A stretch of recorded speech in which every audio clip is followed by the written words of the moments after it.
Hay decisiones que un hombre toma en segundos y que lo persiguen por el resto de su vida. Hay pactos que se sellan con sangre cuando la desesperación aprieta más fuerte que la cordura. Y hay padres que en un momento de locura absoluta, con las deudas ahogándolos y el vicio cegándolos, apuestan lo único que jamás debieron poner sobre la mesa, el alma de su propio hijo. Esa noche, en un sótano iluminado por velas y lleno de humo rancio, un hombre cruzó la línea que separa lo humano de lo imperdonable. El pacto no vino con contratos ni abogados, vino con una cuenta regresiva que se grababa cada madrugada en la piel del morro, con números que sangraban y una presencia que empezó a seguirlo, incluso bajo la luz del día. El niño comenzó a despertar gritando en idiomas que nadie le enseñó. Sus ojos perdieron esa chispa de inocencia que todo padre reconoce, y una sombra deforme se arrastraba por las paredes de la casa, esperando el momento del cobro. Mientras los días se consumían, la relación entre padre e hijo se pudría como fruta olvidada, porque el morro sabía, de alguna forma lo sabía, que su propio padre lo había condenado. El arrepentimiento llegó tarde, como siempre llega cuando se trata con fuerzas que no perdonan ni olvidan, porque hay deudas que no se pagan con dinero ni con promesas vacías. Hay deudas que se cobran en carne, en cordura y en almas, y esta es la historia de un hombre que apostó todo lo que no le pertenecía y descubrió que algunos errores no tienen vuelta atrás. ¿Ustedes creen que hay líneas que un padre no debería cruzar? Yo también lo creía. Pero cuando las deudas te ahogan y el vicio te tiene agarrado del cuello como perro rabioso, empiezas a justificar cosas que jamás pensaste posibles. Mi nombre no importa. Lo que importa es que fui un hombre común, con chamba en una maquiladora, con un morro de 8 años que era mi único orgullo.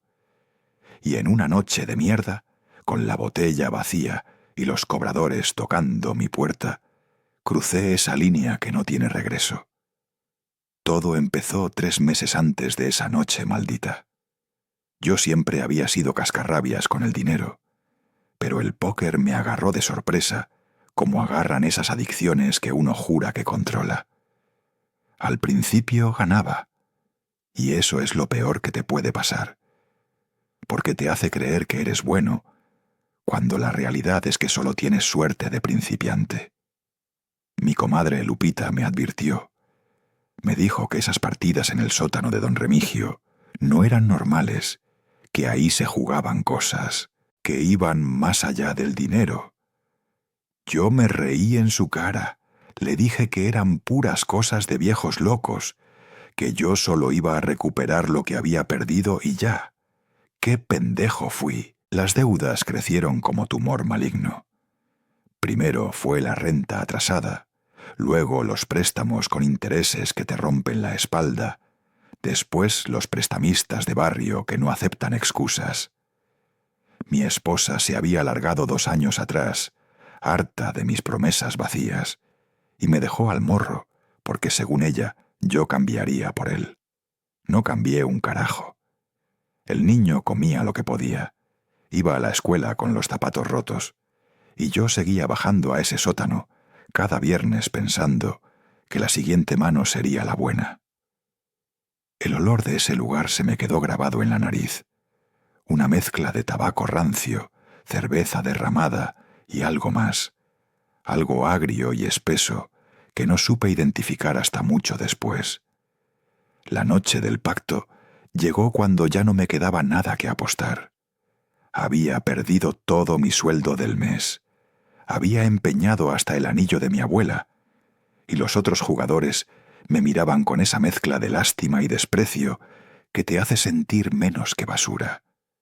Don Remigio, el dueño de la casa, era un viejo huesudo con ojos que brillaban raro bajo la luz amarillenta de las velas. Siempre jugaba con velas. Decía que la electricidad espantaba la suerte. Esa noche me ofreció una última oportunidad, una apuesta especial para casos desesperados como el mío. Me dijo que había maneras de garantizar un préstamo cuando ya no tienes bienes materiales, que hay cosas más valiosas que el dinero o las propiedades. Yo estaba borracho, con la cabeza dándome vueltas y el miedo comiéndome las tripas. Le pregunté qué chingados quería decir con eso, y él sacó un papel viejo, amarillento, con símbolos raros dibujados en los bordes. Me explicó que era un contrato de garantía espiritual, que yo podía apostar algo que técnicamente me pertenecía, pero que aún no había sido reclamado. Sentía el estómago encogiéndose mientras él hablaba. Su voz se hacía más grave, y las sombras en las paredes parecían moverse solas. Los otros jugadores se quedaron en silencio, mirándome con una mezcla de curiosidad y horror, como si supieran algo que yo todavía no entendía. Cuando finalmente comprendí lo que me estaba proponiendo, el aire se me salió de los pulmones como si me hubieran pateado. Me estaba pidiendo que apostara el alma de mi hijo. No su vida, no su salud, sino su alma inmortal, como garantía de un préstamo que me sacaría de todas mis deudas. El viejo explicó que si yo ganaba, todo quedaría perdonado y el contrato se anularía. Pero si perdía, tendría 30 días para pagar, y si no lo hacía, la deuda se cobraría automáticamente. 30 días marcados en la piel del morro, una cuenta regresiva que nadie más podría ver, excepto nosotros dos, y la cosa que vendría a cobrar. Debí levantarme y largarme de ahí. Debí ir a mi casa, abrazar a mi hijo y jurarle que nunca volvería a ese maldito sótano. Pero la desesperación es un veneno que te nubla el juicio peor que cualquier droga. Pensé que ganaría, que con esa cantidad podría arreglar todo, darle una vida mejor al morro, ser el padre que merecía. Me convencí de que era por él, de que lo estaba haciendo por nuestro futuro. ¡Qué hijo de puta mentiroso! Fui conmigo mismo. La verdad es que lo hice porque estaba débil, porque era un cobarde que prefería arriesgar lo sagrado antes que enfrentar las consecuencias de sus propios errores. Don Remigio cortó mi pulgar con una navaja oxidada, y yo hice lo mismo. La sangre cayó sobre el papel, y los símbolos se iluminaron con un brillo verdoso que no era natural. Sentí algo frío recorrerme la columna, como si una presencia invisible hubiera entrado al cuarto y estuviera observándome con diversión macabra. Las cartas se repartieron y yo jugué con manos temblorosas mientras el humo de las velas dibujaba formas extrañas en el aire. La partida duró horas o tal vez minutos. Perdí la noción del tiempo en ese sótano que de repente se sentía más profundo, como si hubiéramos descendido más allá del sótano físico. Perdí. Claro que perdí. Ahora sé que nunca tuve oportunidad de ganar, que ese juego estaba arreglado desde el principio. Don Remigio sonrió con dientes amarillentos y me entregó el contrato firmado con nuestra sangre. Me dijo que el reloj ya había empezado a correr, que cuando llegara a casa vería la primera marca en la piel de mi hijo. 30 números aparecerían cada noche a las 3 de la madrugada, uno menos cada día, hasta llegar a 0. Me advirtió que no intentara huir ni esconderme, que la entidad que había aceptado el trato nos encontraría en cualquier lugar del mundo. Y me dijo algo que todavía me quema en la memoria, que el verdadero sufrimiento no sería el cobro final, sino ver a mi hijo cambiar día tras día, sabiendo que yo era el culpable. Salí de ese sótano con las piernas flaqueándome y la boca seca. El frío de la madrugada me pegó en la cara como golpe, pero no me despejó la borrachera del horror. Caminé las 10 cuadras hasta mi casa, con el contrato ardiendo en mi bolsillo, sintiendo una presencia caminando detrás de mí, aunque las calles estaban vacías. Cuando entré, mi hijo dormía en su colchón en el suelo, tapado con la cobija raída que ya le quedaba chica.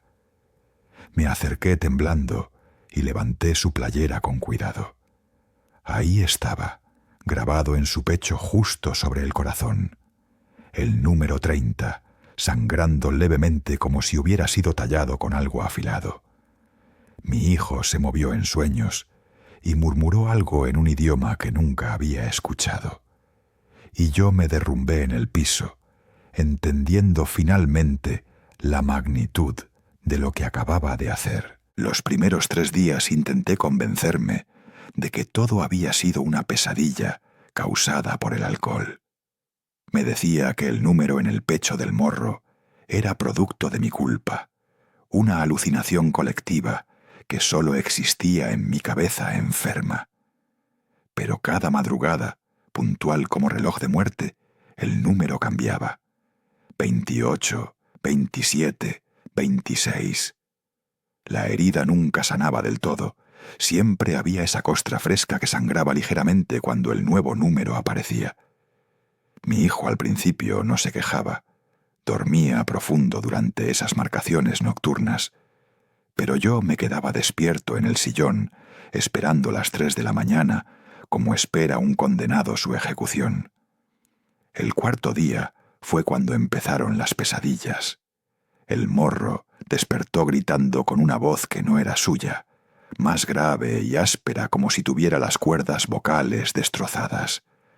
Corrí a su cuarto y lo encontré sentado en el colchón, con los ojos abiertos pero sin ver, la boca torciéndosele de formas que no eran naturales. Cuando finalmente me reconoció, empezó a llorar y me contó que había soñado con un lugar oscuro, lleno de puertas, y que detrás de cada puerta había algo esperándolo. Me dijo que una voz le susurraba que pronto vendría a buscarlo, que el tiempo se estaba acabando. Yo lo abracé, sintiendo cómo temblaba, y noté algo que me heló la sangre. Tenía marcas en los brazos, arañazos profundos que formaban patrones simétricos, como si algo lo hubiera agarrado con múltiples dedos. Las marcas físicas se volvieron constantes. Aparecían moretones en formas raras, quemaduras circulares en las plantas de los pies, mordidas en los hombros con una dentadura que no correspondía a ningún animal conocido.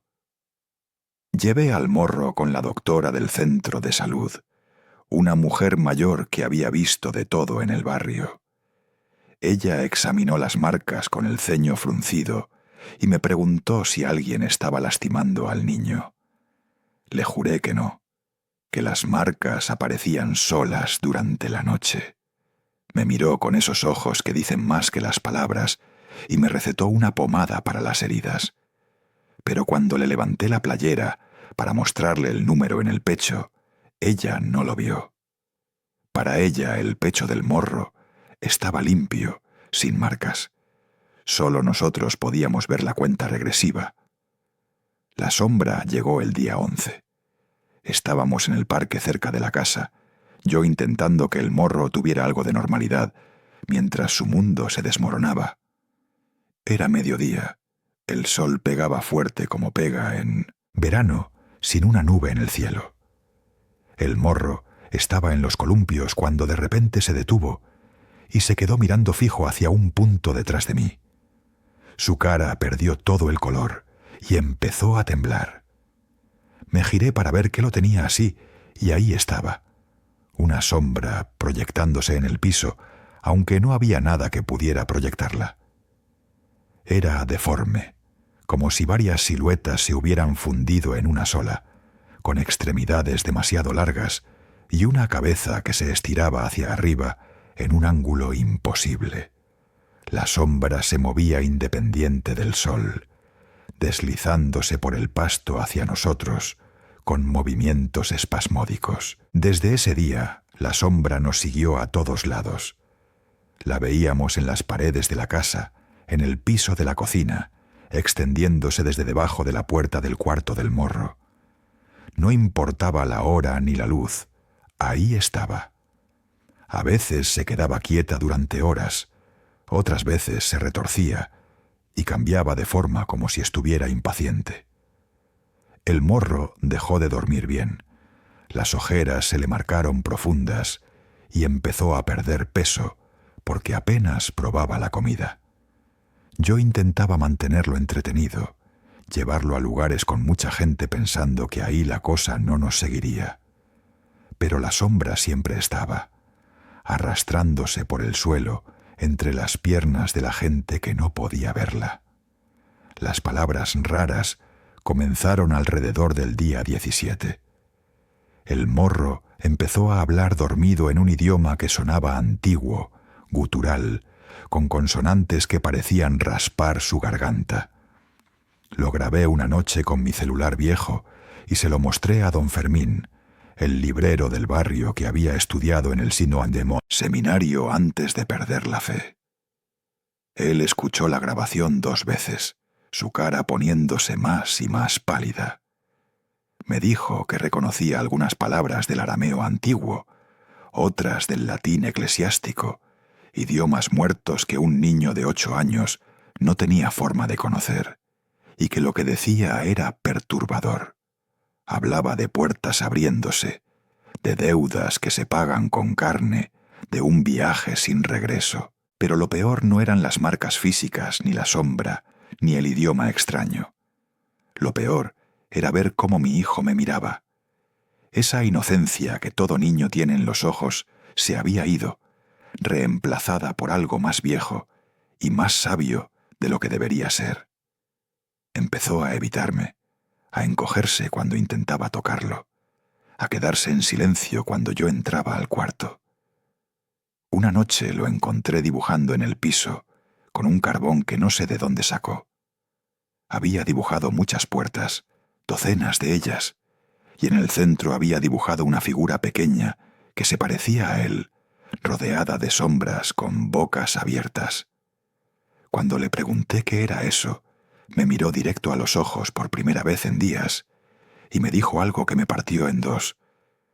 «Papá, ¿por qué me vendiste?» No pude responderle. ¿Qué chingados le iba a decir? Que lo había hecho por dinero, por saldar deudas de juego, por mi propia cobardía. Me quedé ahí parado como idiota, mientras él seguía dibujando, y entendí que mi hijo sabía. No sé cómo ni cuándo se enteró, pero lo sabía. En sus pesadillas, en esas visiones que tenía despierto, la entidad le estaba mostrando la verdad. Le estaba dejando claro quién era el responsable de su condena. Y yo no tenía defensa, no tenía excusa, no tenía nada excepto la certeza aplastante de que había destruido al único ser que realmente me importaba en este mundo de mierda. Las crisis comenzaron después. Ataques donde el morro se quedaba rígido con los ojos en blanco, convulsionando, mientras de su boca salían esas palabras antiguas mezcladas con gritos. La primera vez que pasó fue en la escuela. La maestra llamó aterrada diciendo que había algo mal con el niño. Cuando llegué, él ya estaba consciente pero temblando, rodeado de otros mocosos asustados que lo miraban como si fuera un bicho raro. Lo saqué de la escuela ese día y nunca volvió. No había forma de explicarle a las maestras lo que estaba pasando sin sonar como loco o como abusador. Nos quedamos encerrados en casa, esperando que cada día pasara, mientras el número en su pecho seguía bajando inexorable. 14, 13, 12. Yo intenté todo lo que se me ocurrió en esos primeros días. Busqué información en Internet sobre pactos diabólicos y maldiciones, pero todo lo que encontraba sonaba a fantasía barata. Hablé con mi comadre Lupita, la que me había advertido sobre don Gindon en Remigio, y ella me dijo que había escuchado historias de otros que habían hecho tratos similares. Ninguno había podido romper el pacto. Me recomendó que buscara ayuda espiritual real, no charlatanes, que encontrara a alguien con poder verdadero. Pero el tiempo seguía corriendo, y la desesperación me estaba comiendo vivo, mientras veía a mi hijo convertirse en la sombra de lo que era, todo por mi culpa. El día que mi hijo dejó de llamarme papá fue el día 9. Estábamos desayunando en silencio, él apenas tocando su plato, mientras yo fingía que todo estaba bien. Le pregunté si quería que viéramos una película juntos como hacíamos antes, cuando las cosas eran normales. Me miró con esos ojos que ya no parecían de niño, ojos que habían visto cosas que nadie debería ver, y me dijo con voz plana: «Tú ya no eres mi papá. Mi papá no me habría vendido». Las palabras me cayeron como piedras en el estómago, pero lo peor fue que tenía razón. Yo había dejado de ser su padre la noche que puse su alma sobre una mesa de cartas. Después de eso, el morro empezó a tratarme como si fuera un extraño. No me hablaba, a menos que fuera absolutamente necesario, y cuando lo hacía, usaba ese tono frío y distante que parte más que cualquier grito. Se encerraba en su cuarto durante horas, y cuando yo intentaba entrar, lo encontraba mirando la pared donde la sombra se proyectaba más fuerte. A veces hablaba con ella, con esa presencia que nos acechaba. No podía escuchar lo que le decía la cosa, pero veía cómo el morro asentía, como si estuviera manteniendo una conversación. Eso me aterraba más que cualquiera de los otros síntomas, porque significaba que la entidad ya no era solo un acosador externo, estaba estableciendo una relación con mi hijo. La violencia física comenzó cuando quedaban 7 días. Yo estaba en la cocina intentando preparar algo de comer, cuando escuché un estruendo tremendo en el cuarto del morro. Corrí y encontré que todos los muebles se habían volteado solos. La cama estaba contra la pared, el ropero tirado de lado. Mi hijo estaba en una esquina, encogido y temblando, señalando hacia el centro del cuarto. Ahí, en medio del desastre, había algo que no debería existir. Huellas quemadas en el piso de madera, huellas de pies descalzos pero con 6 dedos cada uno, y tan profundas que habían carbonizado la madera. El olor a azufre y carne quemada llenaba el aire, haciéndome toser. Le pregunté al morro qué había pasado, pero él solo repetía una y otra vez que ella había venido, que había caminado por el cuarto buscándolo, que había metido su cara deforme cerca de la suya y le había recordado cuántos días quedaban. Esa noche intenté hablar con él, de verdad hablar como no había hecho desde que todo empezó. Me senté en el piso junto a su colchón, porque ya no teníamos cama después del destrozo. Le dije que lo sentía, que había cometido el error más grande de mi vida, que daría cualquier cosa por deshacerlo. Él me escuchó en silencio, con la mirada perdida en el techo, y cuando terminé de hablar se giró para mirarme. Había algo en sus ojos que me asustó, una lucidez terrible que no correspondía a un niño de 8 años. Me dijo que sus pesadillas le habían mostrado todo, que sabía exactamente qué había pasado en ese sótano, que había visto el momento en que yo firmé el contrato con mi sangre. Me contó detalles que yo no le había dicho a nadie, como el color de las velas y la forma de los símbolos en el papel. Y entonces me preguntó algo que me rompió. ¿Valí la pena, papá? ¿Valió la pena venderme por dinero que ni siquiera recibiste? No tuve respuesta para eso, porque no había valido la pena, nada había valido la pena. Yo había destruido a mi único hijo por una ilusión, por la promesa de salir de deudas que de todas formas seguían ahí. Don Remigio nunca me había dado el dinero prometido. El trato era que las deudas se perdonarían si ganaba, pero como perdí, solo me quedé con la maldición.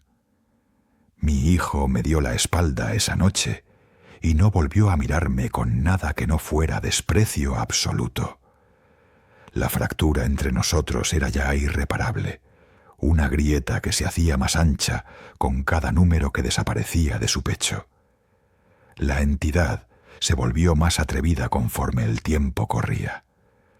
Ya no se conformaba con aparecer en sombras o dejar huellas. Empezó a manifestarse de formas más directas y aterradoras. Una noche desperté porque escuché pasos pesados en el pasillo, pasos que hacían crujir el piso con un peso que no era humano.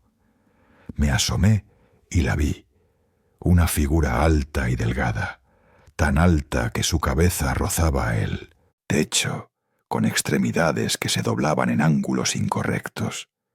Su piel era gris y traslúcida como cera vieja, y donde deberían estar sus ojos había solo cuencas vacías que de alguna forma me miraban.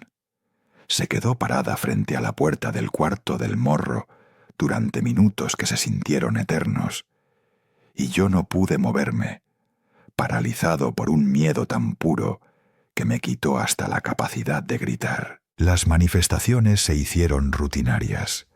La cosa aparecía cada noche alrededor de las 3 de la madrugada, siempre cerca del morro, siempre observándolo.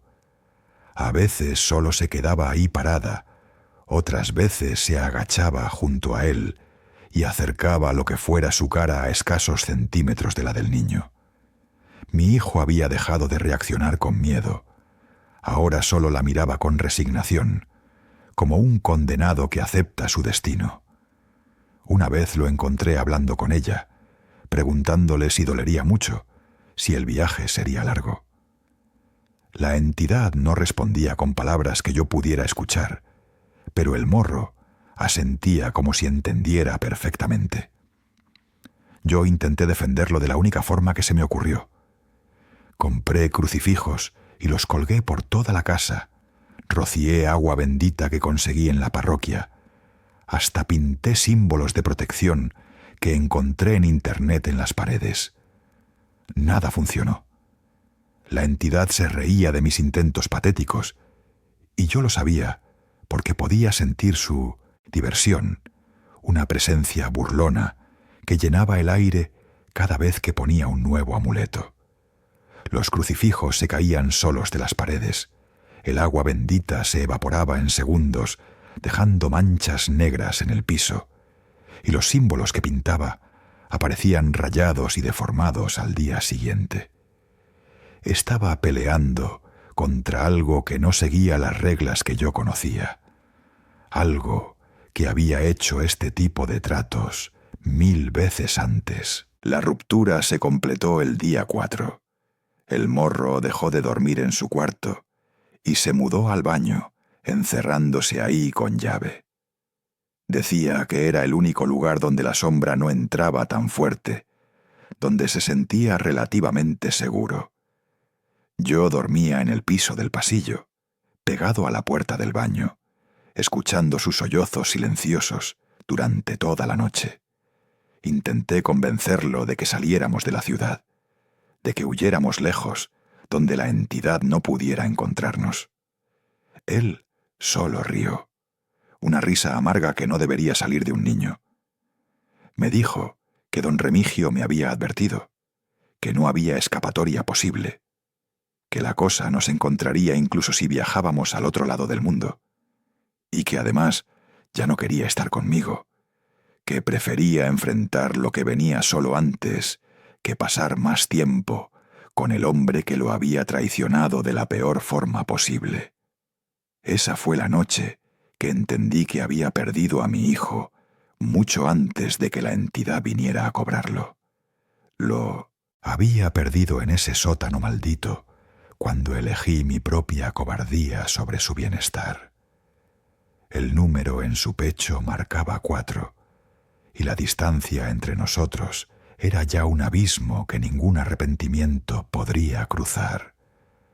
Mi hijo me odiaba y tenía todo el derecho del mundo de hacerlo. Con 3 días marcados en el pecho del morro, la desesperación me tenía agarrado del cuello como soga de ahorcado.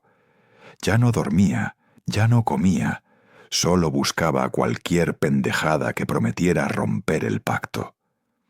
Mi comadre, Lupita, me dio una lista de nombres, gente que, según ella, tenía poder verdadero en el barrio. El primero era un curandero llamado Don Jacinto, que vivía en las afueras, en una casa llena de hierbas secas y olor a copal. Le expliqué la situación mientras él me escuchaba con ojos entrecerrados, moviendo las manos sobre unas cartas sucias que tenía en la mesa. Me dijo que lo que yo había hecho era imperdonable, que había jugado con fuerzas que no perdonan ni olvidan, pero que intentaría ayudarme por el bien del niño inocente. Don Jacinto hizo su ritual esa misma noche en mi casa. Trajo gallinas negras, velas rojas y una bolsa llena de polvos que olían a muerte y tierra mojada. Dibujó un círculo de sal alrededor del morro, quien se dejó hacer con esa resignación terrible que ya era su estado permanente. El curandero empezó a cantar en náhuatl, moviendo un ramo de hierba sobre la cabeza del niño, mientras el humo del copal llenaba el cuarto. Al principio parecía que funcionaba. La temperatura bajó y la sombra en la pared empezó a retorcerse, como si algo la estuviera lastimando. Pero entonces el curandero se quedó paralizado, mirando un punto detrás de mí con los ojos desorbitados. La entidad había aparecido, más sólida que nunca, y estaba observando el ritual con lo que solo puedo describir como diversión. Lo que pasó después fue rápido y brutal. Don Jacinto empezó a convulsionar, espuma saliéndole de la boca mientras sus ojos se ponían completamente blancos. Las velas explotaron todas al mismo tiempo, llenando el cuarto de cera caliente que nos quemó la piel. El círculo de sal se dispersó solo, como si un viento invisible lo hubiera soplado, y las gallinas que había traído el curandero empezaron a desangrarse solas, sus cuellos abriéndose con cortes perfectos. Don Jacinto cayó al piso retorciéndose, gritando que algo estaba dentro de él, arrancándole pedazos desde adentro. Llamé una ambulancia, pero cuando llegaron ya era tarde. El hombre había muerto con la cara congelada, en una expresión de terror absoluto. Los paramédicos dijeron que había sido un infarto masivo, pero yo vi las marcas en su cuello, las mismas marcas de dedos largos y huesudos que tenía mi hijo. El segundo intento fue con el padre Maldonado, un sacerdote viejo que mi abuela me había recomendado años atrás. Él había hecho exorcismos de verdad, no como esos curas modernos que no creen en nada. Le conté todo, sin mentir, sin esconder mi culpa. El padre me miró con una mezcla de lástima y asco. Me dijo que lo que había hecho era condenar no solo a mi hijo, sino a mí mismo. Pero aceptó intentar un exorcismo, porque según él, todo niño merece la oportunidad de salvación, sin importar los pecados de su padre. Llegó a la casa con su Biblia gastada, agua bendita en botellas de plástico y una cruz de plata que había pertenecido a su mentor.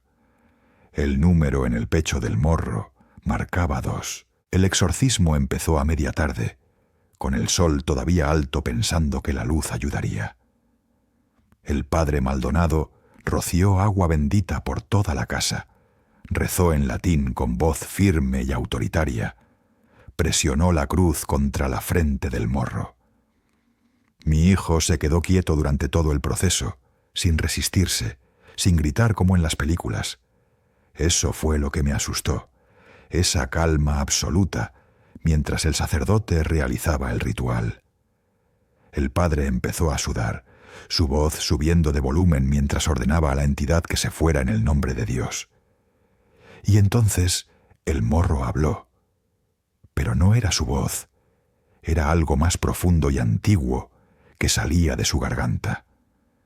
Dijo en perfecto latín que este niño ya tenía dueño, que el contrato estaba sellado con sangre y voluntad, que ningún dios ni sacerdote podía romper lo que había sido acordado libremente.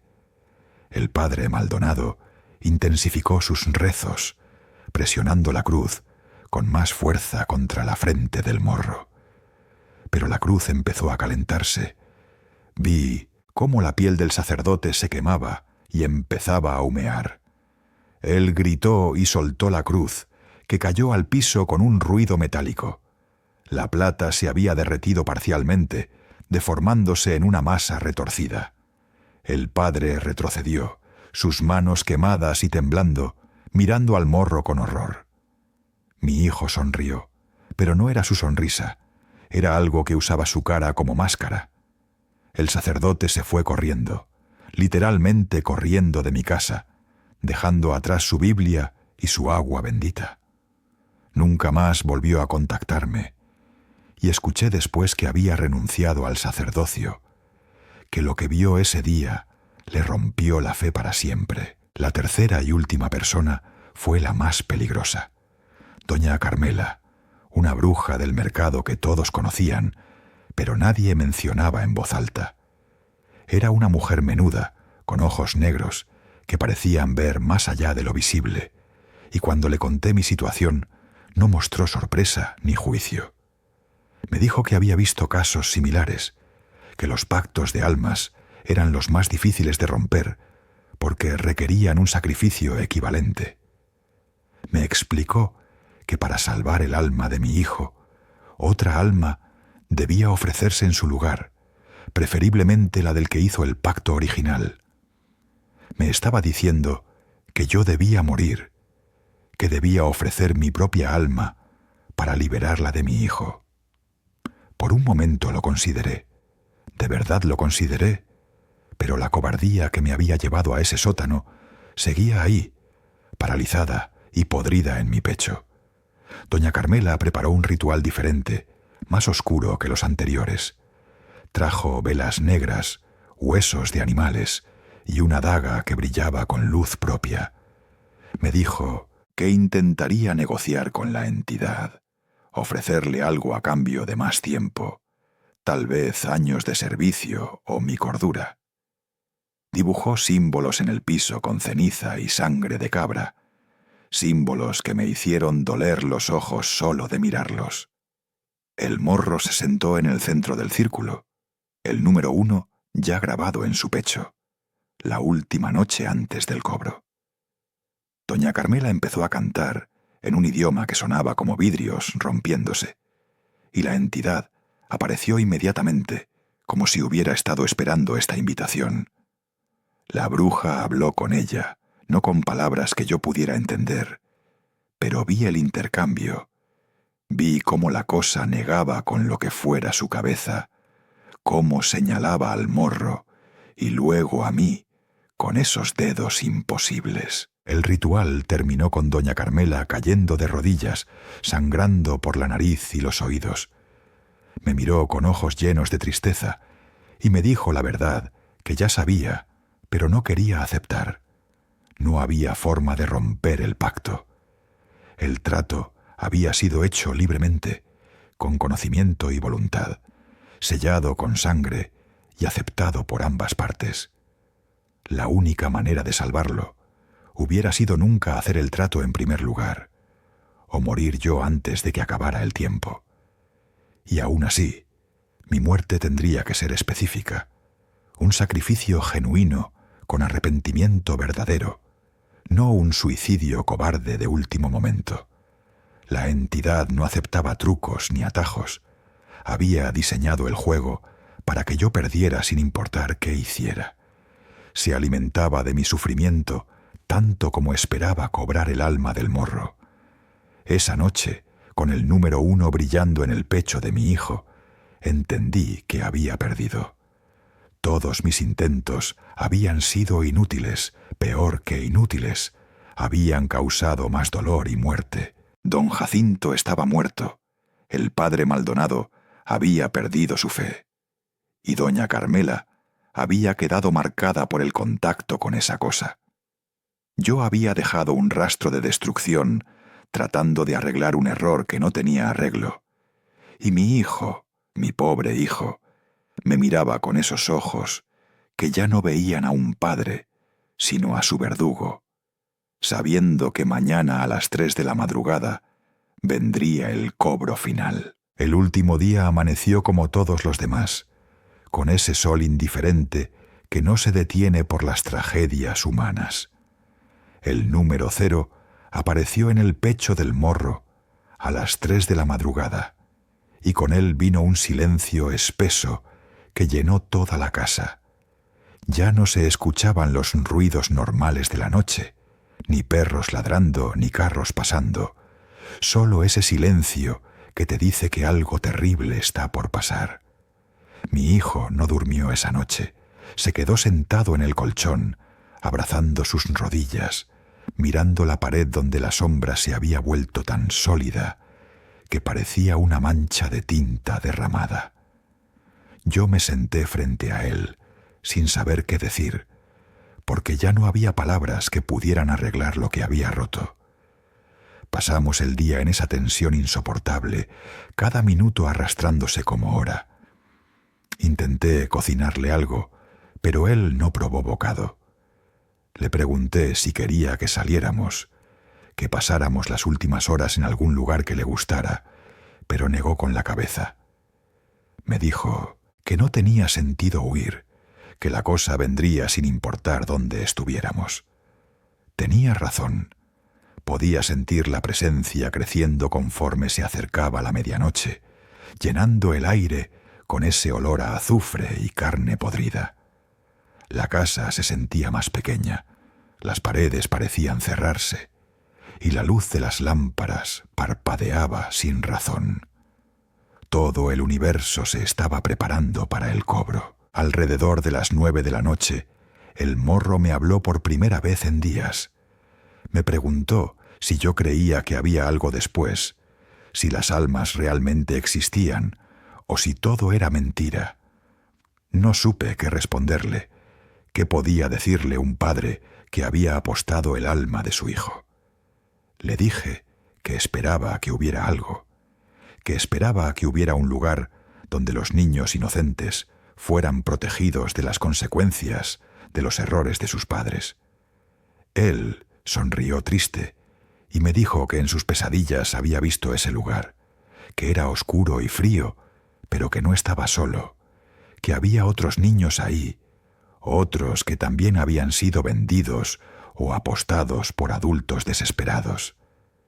Eso me partió en pedazos, saber que mi hijo no era el único, que había todo un ejército de mocosos condenados por la codicia y estupidez de sus padres. A las 11 de la noche tomé una decisión. Saqué el cuchillo más grande de la cocina y me paré frente a mi hijo. Le dije que si la entidad quería un alma, tomaría la mía, que yo moriría antes de permitir que se lo llevara. El morro me miró con una expresión que era mitad esperanza y mitad lástima, y me dijo algo que nunca voy a olvidar.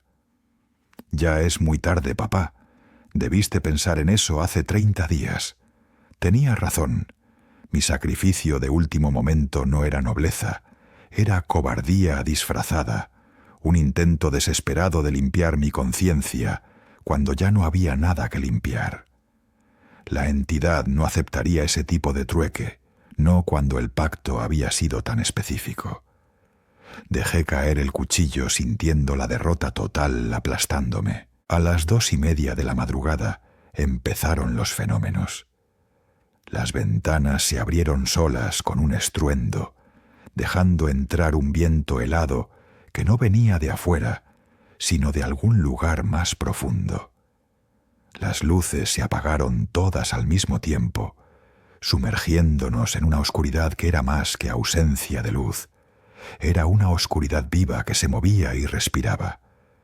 Encendí velas con manos temblorosas, pero las llamas ardían en azul y proyectaban sombras que no correspondían a ningún objeto real. El morro se puso de pie, caminó hacia el centro de la sala y se quedó ahí parado esperando. Yo intenté abrazarlo una última vez, pero cuando lo toqué, su piel estaba helada como cadáver, y él se apartó suavemente, diciéndome que no hiciera esto más difícil de lo que ya era. A las 3 en punto, la entidad se manifestó completamente. No fue gradual ni sutil, simplemente apareció en medio de la sala, como si siempre hubiera estado ahí, y nosotros acabáramos de poder verla. Era más grande de lo que había sido en apariciones anteriores. Su cabeza rozaba el techo y tenía que agacharse para caber en el espacio.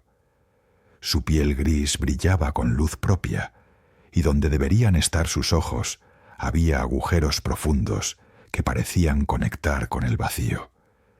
Extendió una mano hacia mi hijo, una mano con dedos demasiado largos que terminaban en algo parecido a garras, y el morro dio un paso adelante sin resistencia.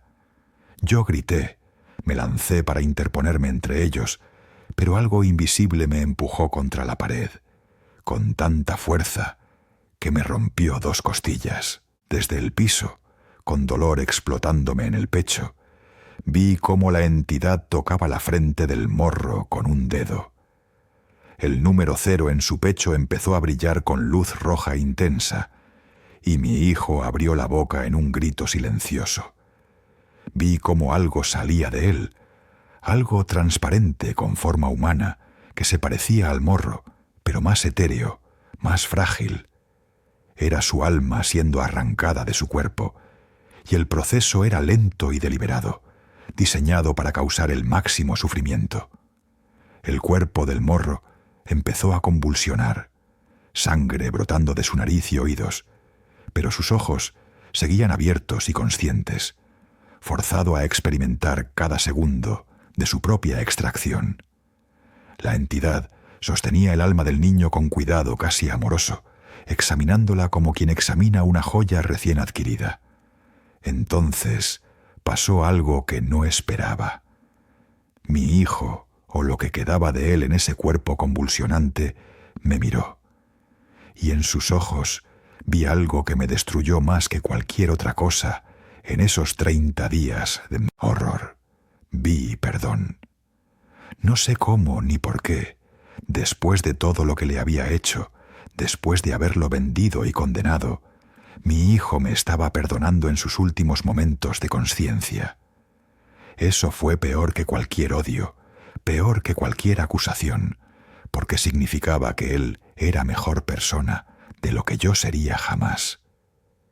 Grité su nombre, le rogué a la entidad que se detuviera, le ofrecí cualquier cosa, pero mis palabras se perdieron en ese viento antinatural que llenaba la casa. La extracción terminó con un chasquido que sentí en los huesos. El alma del morro, ahora completamente separada de su cuerpo, fue absorbida por la entidad como humo siendo inhalado. El cuerpo del niño cayó al piso como marioneta con hilos cortados, y yo supe que estaba muerto antes de llegar a él. La entidad me miró con esos agujeros vacíos, y sentí algo entrando en mi cabeza. Palabras que no eran palabras, pero que entendí perfectamente. Este es el precio de jugar con lo que no comprendes. Ahora vivirás con el peso de lo que has hecho, hasta que la locura o la muerte te reclamen. Después se desvaneció, llevándose consigo el alma de mi único hijo y dejándome solo con su cuerpo vacío. Los paramédicos que llegaron esa mañana, alertados por los vecinos que escucharon mis gritos, dijeron que mi hijo había muerto de causas desconocidas, posiblemente un aneurisma o fallo cardíaco inexplicable. La policía me investigó, claro, pero no encontraron evidencia de maltrato físico aparte de las marcas raras que no pudieron explicar.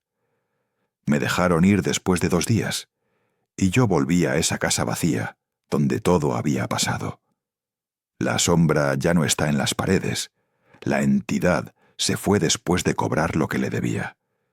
Pero hay algo peor que reemplazó su presencia.